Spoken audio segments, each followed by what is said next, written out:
ये स्त्री लोकटी दौड़ी दौड़ी अंधार राति हॉस्पिटल जाई पहुंचला। स्त्री लोकटीर हाथ पाद बहुत जोर से कंपुथाए। सेइथिरे थंगई थंगई स्त्री लोकटी कहिला, मैडम मो बोहुर पेटरे बहुत जोर से जंत्रणा हेउची, आम पाखरे पैसा नहीं, सेथिपई आमको केही भी साहाय्य करूनांती। डाक्टर मैडम कहिले, बंचबे होची मोर धर्म, पैसा कथा आमे पछरे चिंता करिवा। तापरे डाक्टर मैडम सांगे सांगे तांको स्कूटी बाहर कले आ स्त्री लोकटी को स्कूटी आगे ही बसैकी ताको धरिकी नहीं गले। सेमाने जाई तांको घरे पहुंची गले। मैडम सांगे सांगे तांको बोहू पाखକୁ गले आ मेडिसिन मध्य खुआई देले।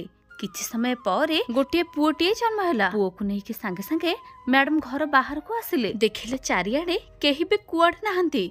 मैडम पूरा आश्चर्य हो गले।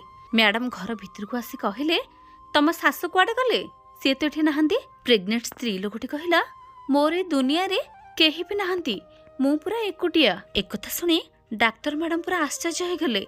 मैडम घर को फेरुथिबा समय रे पूरा डरी जाइथिले, तांको हाथ पाद कंपुथिला। मैडम भाबुथांती ए स्त्री लोकटी ताहले किए, मते एते बाट डाकिकी आनिथिला, जाहाकु मु निजे हाथ रे धरिकी आगरे बसैकी आनिथिली। तो बंधुगण, आपण माने कहंतु से किए ही पारे, निश्चय कमेंट बॉक्स रे शेयर करंतु।